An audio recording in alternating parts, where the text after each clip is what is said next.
Hello and a very warm welcome to our podcast of Bruegel. My name is Guntram Wolf and I'm the director of Bruegel, and I'm extremely pleased to be joined today by Minju. Minju is the chair of the National Institute of Finance of ZhōngHuá University. And of course, he was a former very senior official at the International Monetary Fund in Washington, D.C., and he is an expert on international finance, the monetary system, also currently looking into many different issues, including how to prepare for the next pandemic, which is not what we will discuss today. Today, we will discuss renminbi, the internationalization of the Chinese currency, and what concrete steps are happening at the moment. Minju has written recently an influential article on that, which we want to discuss and bring to you, our listeners, today. Also in our conversation today will be my colleague Alicia Garcia Herrero, who is an economist and a senior fellow at Bruegel and an expert and specialist on monetary policy, the international financial system, and on China. So I'm looking very much forward to a conversation on these very important issues.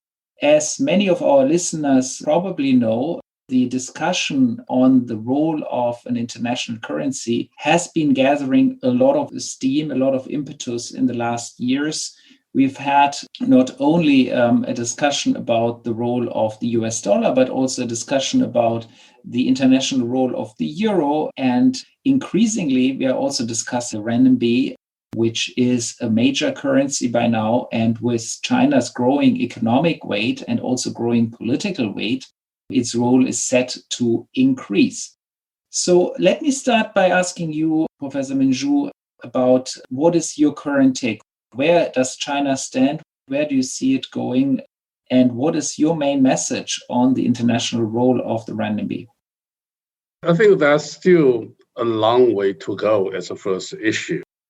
RMB is still a very small portion of international usage. I mean, if you're looking for today, roughly RMB only accounted 2% on global reserves, and also a little bit of than 2%, sometimes over on payments, a little bit more on trade finance.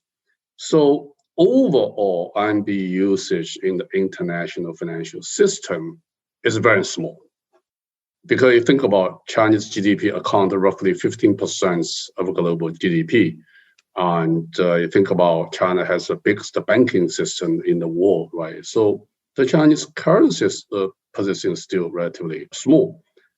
I still recall when IMF take RMB into the basket of SDR, grant 10% weight to RMB, which is at that time the estimation RMB probably will go.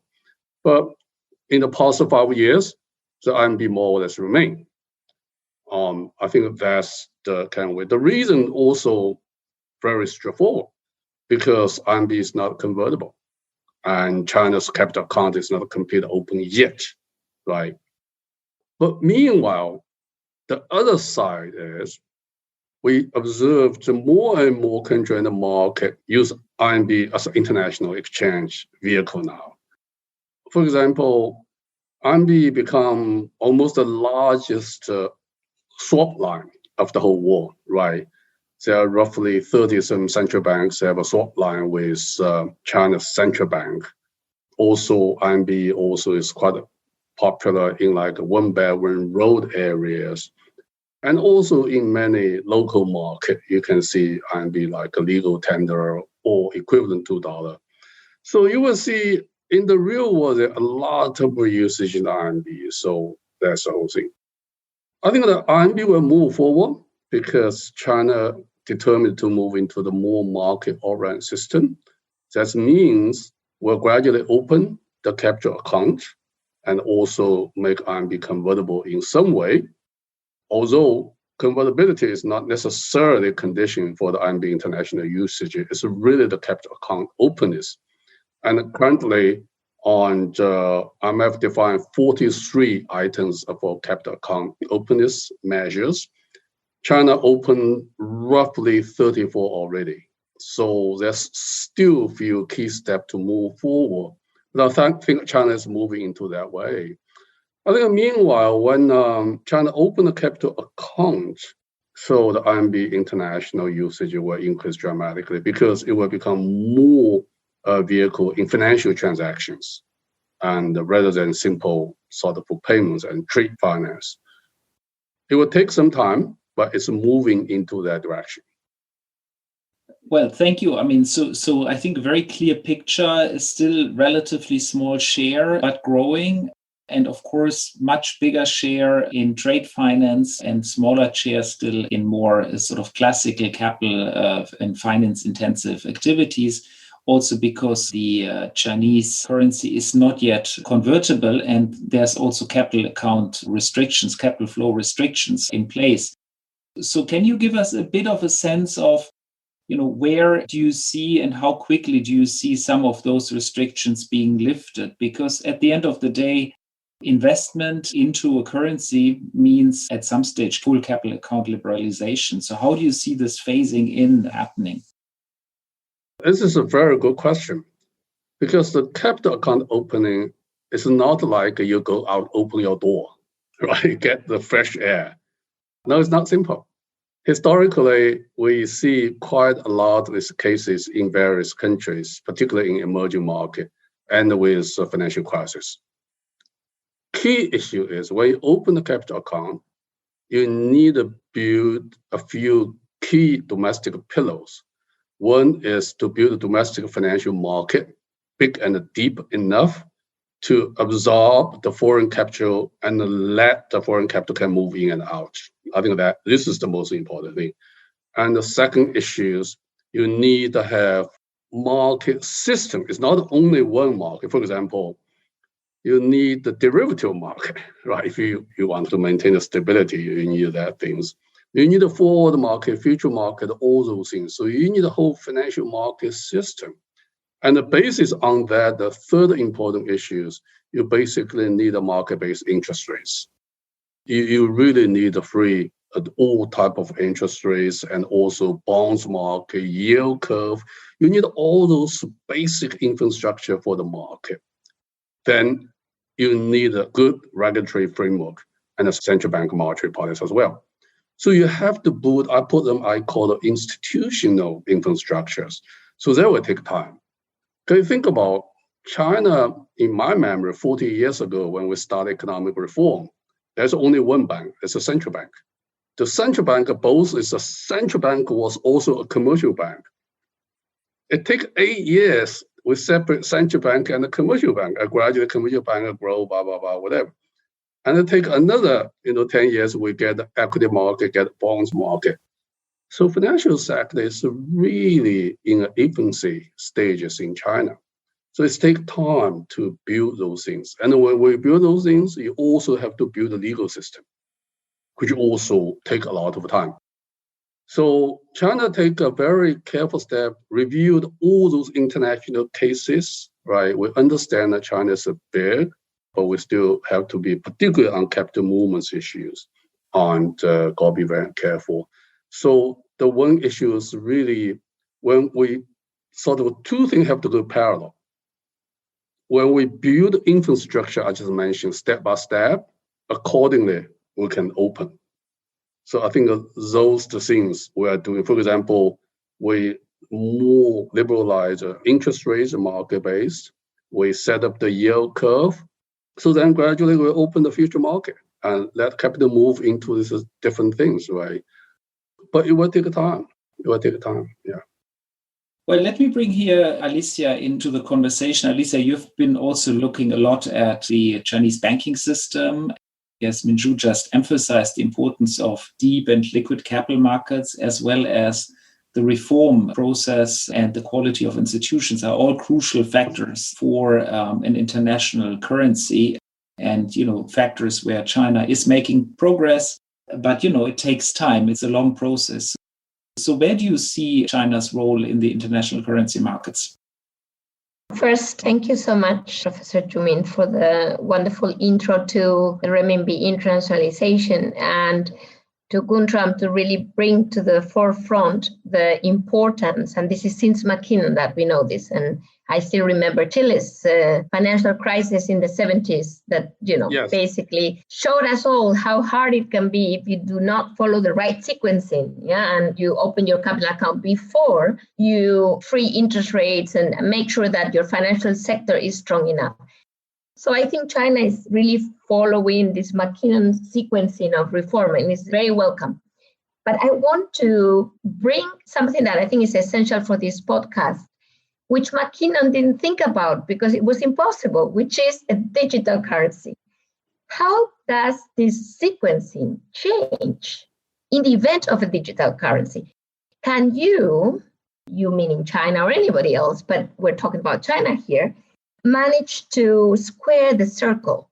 And what I mean to say is to be able to push the internationalization of the renminbi without necessarily opening up fully the capital account, meaning push that thin, which is so important for China, in the event also of a potential demise of the dollar, what's the world going to look like, etc., if the dollar gets in trouble and we have, the 1.9 trillion fiscal stimulus, which surely won't help in that regard. So, in such a difficult world, can the e-renminbi, let's call it e-renminbi, I'm sure you have a better name, but whatever, help China in kind of pushing that internationalization while at the same time taking its time to build what you just said, the yield curve, the financial sector. So how would you square that circle? That's my question. Thank you. This is also another good question. I think central bank digital currency is coming. It's inevitable because people use less cash anyway, right? I mean, particularly in China, third-party payments, e-payments is so easy. Everything I'm using my mobile phone. I don't need a cash at all. So the central bank have to adapt the change. We see that in the circulations, M0 is really dropping. So what the response from central bank, which is the digital currency? The central bank digital currency, I think, is just to meet the reality. So it's a must. I think it's coming, and it's not only from China, but from all around the world. China started quite early in digital currency issues. We started studying in 2014. In 2017, so we set up the research institutes, basically study on the technology, framework, token, on the technologies, blockchain, all those things. So we more or less get system ready. So last year, we did a few tests. We did tests in Shenzhen, in Shanghai, in Hangzhou, in Beijing. Basically, it's a very low level. It's just replace M0. It's M0 concept. We give people free money because in the pandemic, you want to stimulate consumption, right? So it's a good excuse to give people money. So we give people roughly 150 million RMB in the various locations. The scale beginning in Shenzhen, you can use this money only roughly 386 shops. But now in Hangzhou, they're involving 10,000 shops scenarios, and you can use payments in the e-commerce. So that's much broader usage now. So it's sort of scaling up in some way, gradually try to test. We also added some smart contract in the system. For example, it's very interesting. A month ago was China's Spring Festival, but because there are some COVID things pump up somewhere, so the authority policies encourage people stay in the city for their spring hospital. Don't go back to hometown. Hometown is a very, very important for Chinese in Spring Festival. So while doing that, so they try to give people some incentive. So give you some cash. If you agree to stay, we give you 1,000 RMB or 2,000 RMB. So sort of a little bit of incentive. The most interesting thing is, in that sense, you have to target people who plan to go back, but now decide not to go back. You have to know. So you have to have a smart contract, right, in the system. So you can target people and send people to, it's the same thing like in the crisis. You can send people directly to SME, for example. So those are very interesting features, I would say. But fundamentally, I think a few basic concepts is important. Number one is just M0. It's just to replace physical cash. It's a very low level, number one. Number two, it's a two-level architecture. So that means central bank will not do the retail, will do wholesale. Because if a central bank do retail, central bank open all its book to the public, right? So then the commercial bank will be very difficult, right? Where's their business? So it's a two levels. So central bank give the digital currency to commercial and the commercial to the people, consumers, but without account. That's the key issue. You don't have to have account. So it's directly it's also anonymous in you don't have their name or whatever to go through the whole thing. But given it's a small amount, so know your customer, anti-money laundering is not a big issue in those experiences. So I think the basic concept is M0 and we'll go that way. So still in the experimental stage. Now then you ask a big question, how it will help and support China's RMB internationalization. I think this is a huge gap between these two things. So the first issue is China needs to officially launch the central bank digital currency, right? I think the authority haven't decided yet. They don't have a clear schedule yet. It also depends on how the other central banks doing now. We understand in Canada, in Norway, in Singapore, in Switzerland, UK, US is lag behind. There are a lot of studies on those digital currency issues and also on the blockchain technologies. So I think the whole is moving into that direction. In due course, more or less, I think China will announce, but still a long way to go because there are still quite a lot of technical issues and market issues. On the technical issues, for example, when you do the digital currency, right, you want to make sure put a certain regulatory instruments into the system. Anti-money laundering obviously is one customer, whatever. I mean, if you use this digital currency as a formal legal tender, right, not a sort of a small scale experiment. So that means you will have a decentralized system bottom up from customer, but centralized system from the central bank because to manage the stability issue and the regulatory issues. How do you bring these two things together? This is a very important issue. And who will do the custodian? And who will store the data? That's right. Who is finally responsible for customer privacy protection? In what level? Central bank digital currency is also, it's not a cryptocurrency, right? You need encryption the digital currency in the various stages. For example, in the personal stage, so the person is anonymous, right? Or in the payments transaction stage, or in the storage stage. So in what stage you will encryption the information? This is also a technical issue. And there are a few other technical issues, let me say. China currently is to use what we call the DCEP, which is digital currency electronic payments. Because if you move to digital currency, digital payments, that means blockchain, you need to try to solve consortium chain and the public chain. So how those chains can work together, make sure the efficiency, because the energy consumption efficiency still the key challenge for blockchain technology at this stage, right?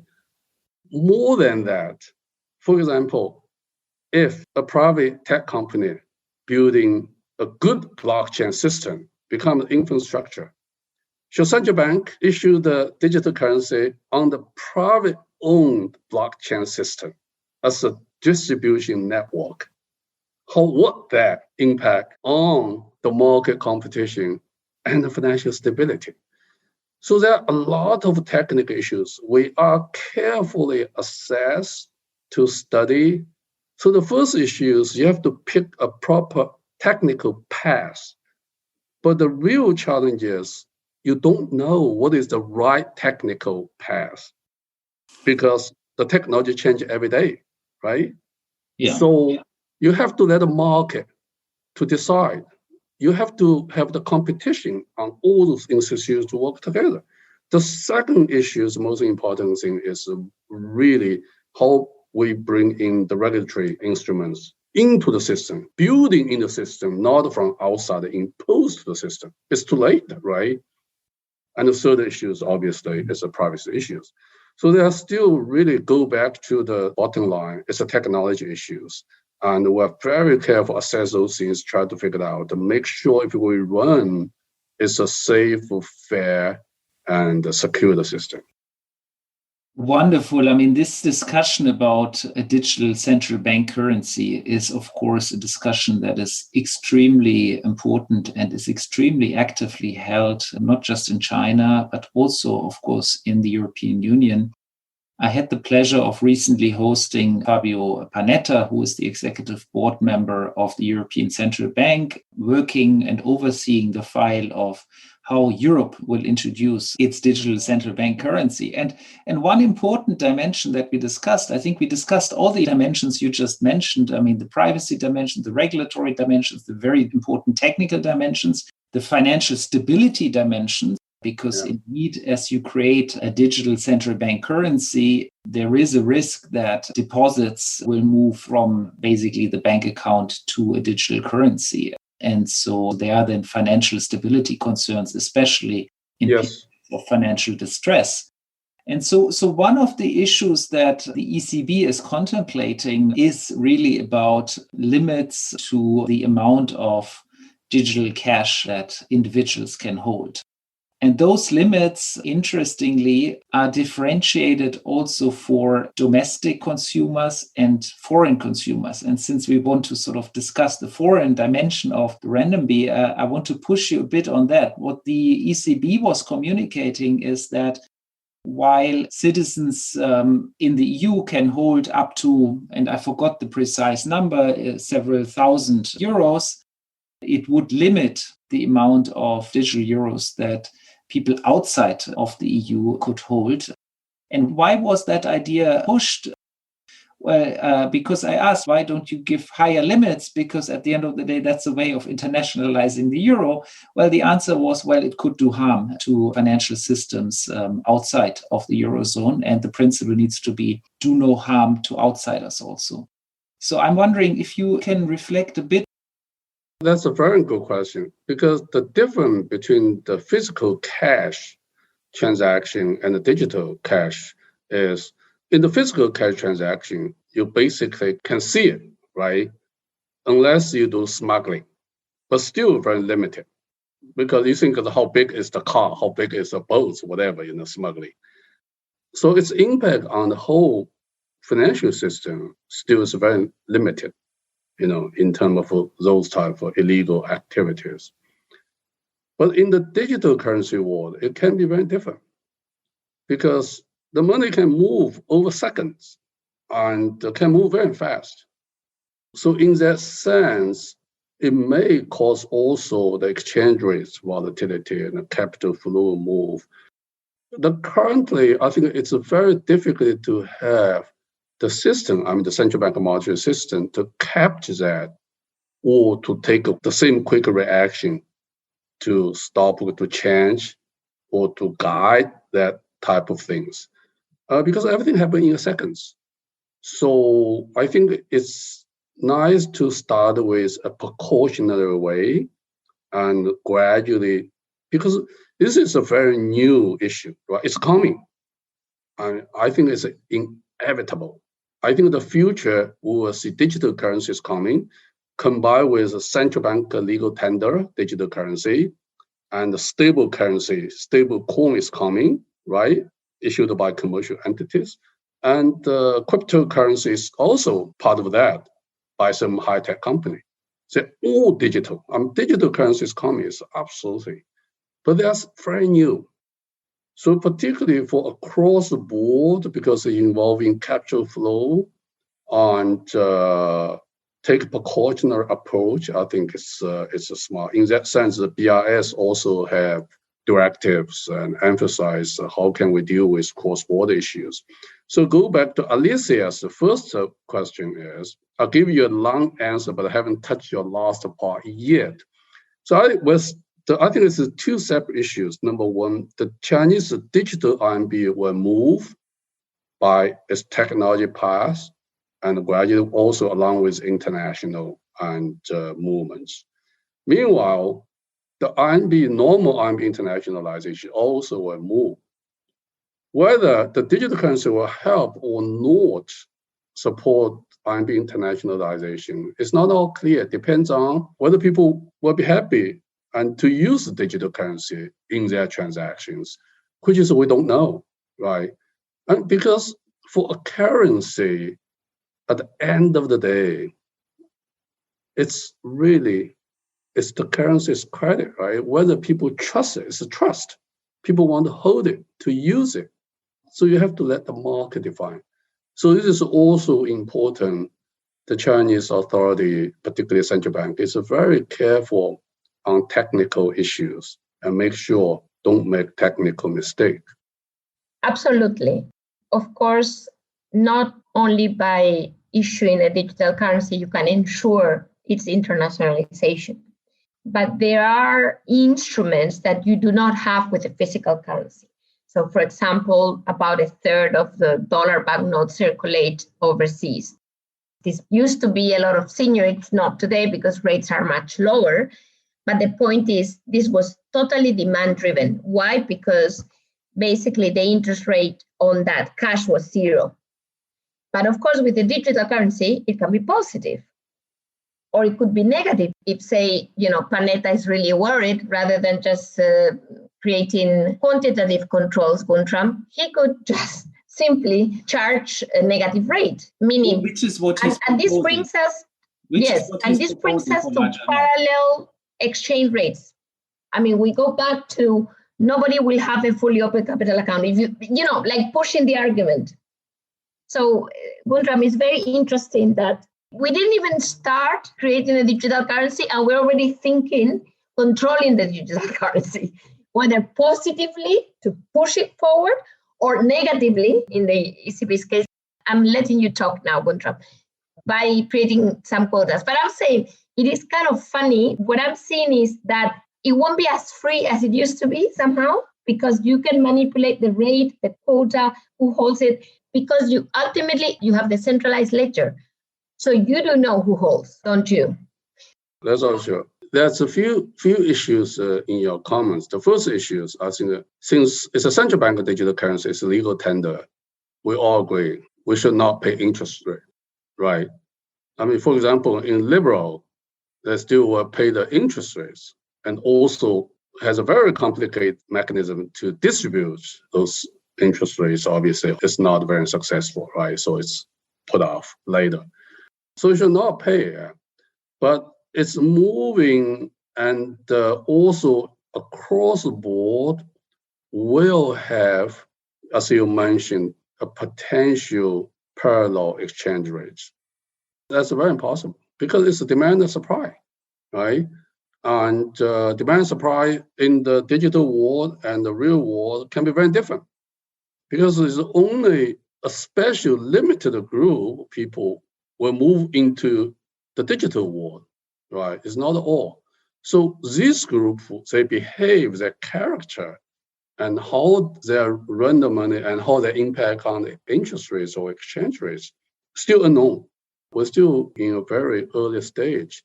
So in that sense, a careful study, gradual step by step, in Chinese way, across the river, touch the stone, that the famous Deng Xiaoping says, right? I mean, it's become very, very important. As is also your third point is important for a small, medium, open economy. You particularly got to be careful because, as long as you let digital currency in, people may want to convert their cash into the digital currency because it's much easier for them to manage it and to use. And gradually, the central bank will lose the monetary policy transmission mechanism. I think that's also a big concern at this moment.